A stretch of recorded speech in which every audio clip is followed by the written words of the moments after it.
partenariat et international ont toujours fait partie de ma vie professionnelle.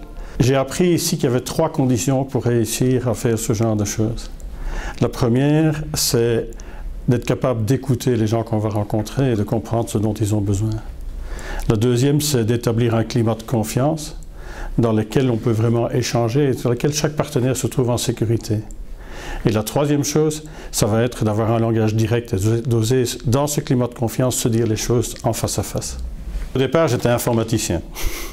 J'ai commencé au bas de l'échelle comme opérateur, j'ai fini comme directeur général d'une entreprise qui avait des activités au niveau international.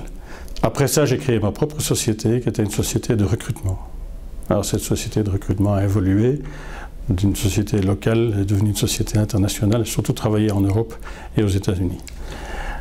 Après ça, il y a 10 ans, un client un jour m'a demandé « Est-ce que vous êtes capable de coacher un de nos cadres ?» Alors, j'avais jamais fait ça.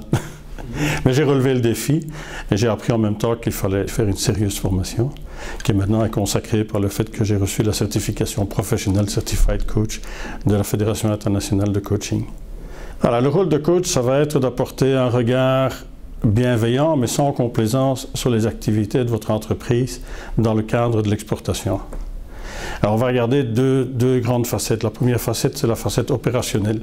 Est-ce que l'entreprise a les moyens, est-ce qu'elle a les capacités pour faire ce qu'elle désire faire et comment va-t-elle faire pour réunir ses capacités et ses moyens si elle ne les a pas encore? Il y a aussi les aspects humains parce que le partenariat, c'est une histoire d'hommes et de femmes qui parlent avec des hommes et des femmes. Donc on va regarder à la fois les capacités personnelles de ceux qui vont être en relation avec les partenaires, mais aussi la culture de l'entreprise pour voir si elle peut être offerte en tant que base de relation aux partenaires. Et de quelle façon on va accueillir la différence de ces partenaires dans notre propre culture.